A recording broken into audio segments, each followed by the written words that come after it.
Progressive सोच है और ऐसा भी नहीं है कि मुकेश सहनी साहब आए तो इस प्रोग्रेसिव सोच को लेकर चल रहे हैं। कई ऐसे नेता हैं जो इस मंच पर भी बैठे और जो मिलते जो कहते हैं कि हम इस सोच पे हैं कि भाई हम अपनी बिरादरी को आगे लेके चलते हैं। हाँ, इस देश में वो चीजें हुई, लेकिन ये बदलाव भी तो हुआ।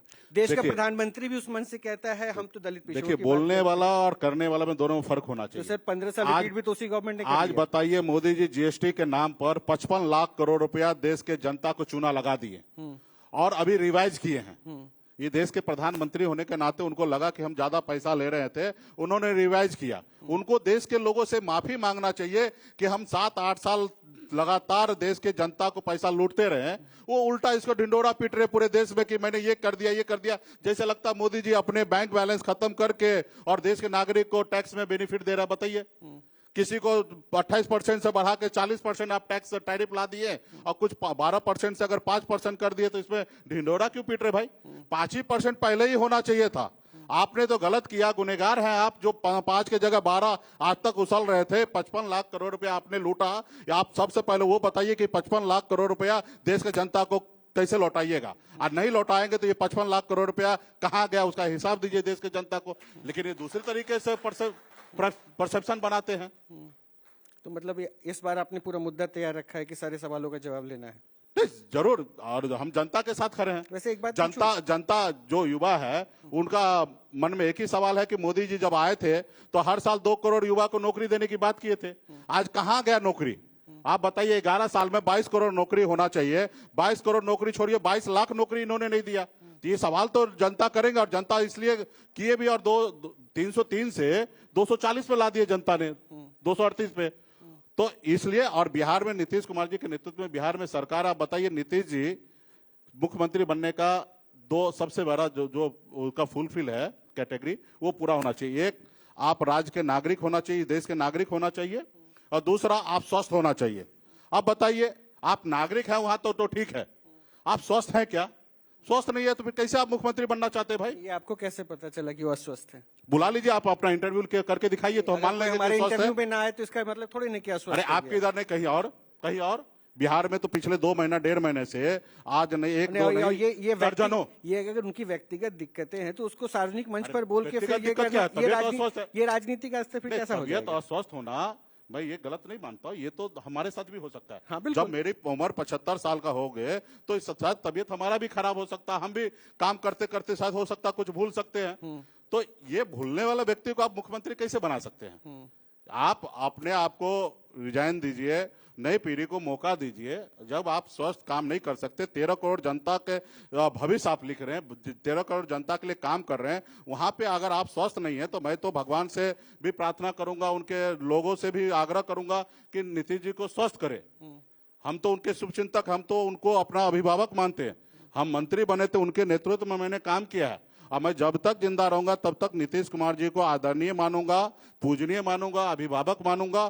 क्योंकि बिहार में अगर सामाजिक न्याय अगर मजबूत है, पिछड़ा समाज का बेटा, मल्ला का बेटा अगर आपके सामने में माइक लेकर अगर अपने आप को दावा पेश करता है कि मैं डिप्टी सीएम बनूंगा, तो इसमें लालू प्रसाद यादव जी, नीतीश कुमार जी का देन है। अगर ये लोग अगर नहीं होते तो आज हम यहाँ नहीं होते। ये अच्छी चीज लगी मुझे कि आज की तारीख में लोग एक दूसरे को गलत बता रहे हैं। आपने नीतीश जी का नाम लेके हाँ, बिल्कुल सराहना की।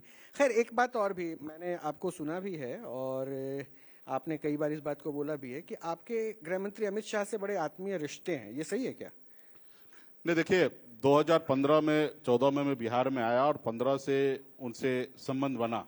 उन्होंने कई बार हमसे वादा किए कि जो आपकी लड़ाई है आरक्षण का, वो हम पूरा करेंगे, क्योंकि दिल्ली में हमारी सरकार है।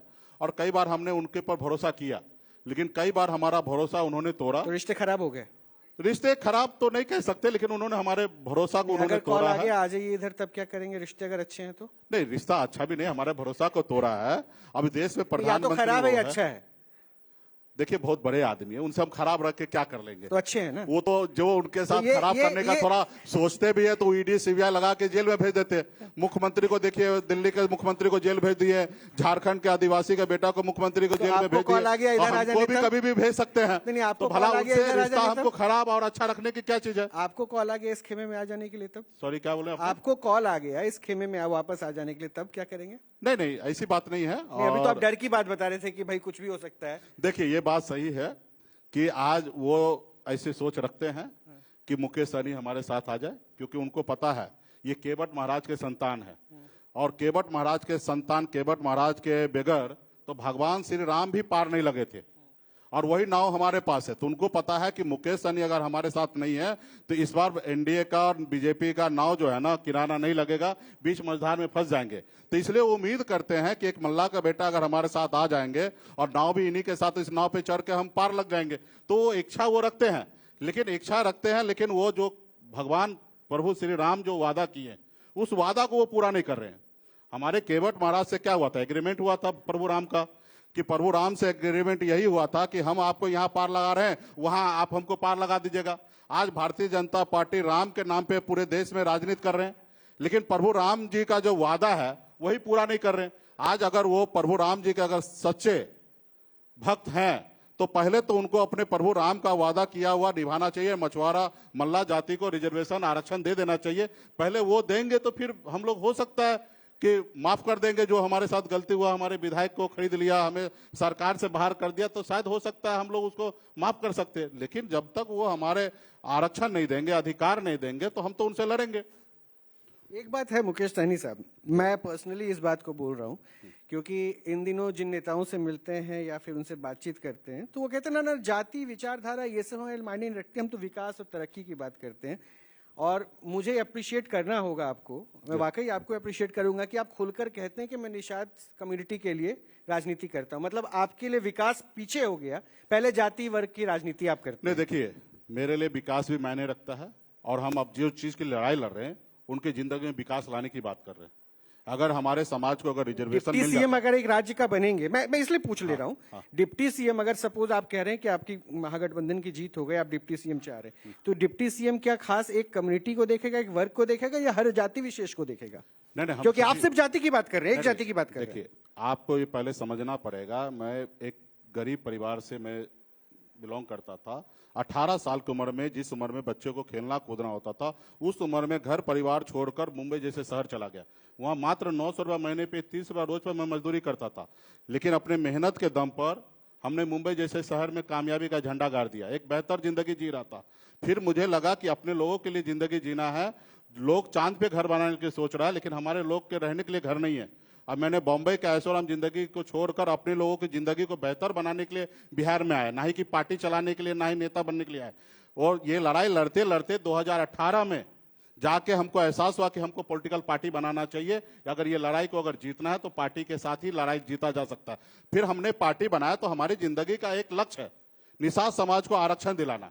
और जब हमारी पॉलिटिकल पार्टी बन गए तो इस हमारे पार्टी में आप देखिए बीके सिंह जी हैं, डॉक्टर साहब है, तमाम सभी जाति धर्म के लोग हैं। जब हम टिकट देने की बात आता है, सभी जाति धर्म को हम टिकट देते हैं। लेकिन ये पंक्ति पीछे आती है कि सर्व विकास की। जब हम मंत्री बने थे तो आप बता दीजिए, एक एलिगेशन लगा दीजिए कि हम जाति विशेष के लिए हमने काम किया होगा। हमने राज्य में सभी जाति धर्म की तरक्की के लिए राज्य में हमने काम किया है। हमने यूनिवर्सिटी 1100 करोड़ रुपया का हमने बनवाया। क्या हमने एक जाति के लिए, निषाद समाज के लिए पशुपालन एवं मत्स्य संसाधन विभाग में यूनिवर्सिटी हमने बनाया? आज बताइए, हमने सबके लिए काम किया। कल हमारे पास पावर आएगा, हम डिप्टी सीएम बनेंगे तो निश्चित तौर पे संविधान के दायरे में रहकर राज्य में सभी जाति सभी धर्म के लिए काम करेंगे। अब मेरे बारे में बस सुनिए, 900 रुपया महीने पे नौकरी कर कर मैं इस मुकाम तक अगर पहुंच सकता तो मेरे पास भी अपना कुछ विजन है ना। मुझे काम करने का एक अपना तरीका है। मेरे सामने उतार दीजिए अच्छे से अच्छे लोगों को, हमारे सामने में पानी नहीं भरेंगे। ये ताकत है, हम अपने दम पर यहाँ तक पहुंचे हैं।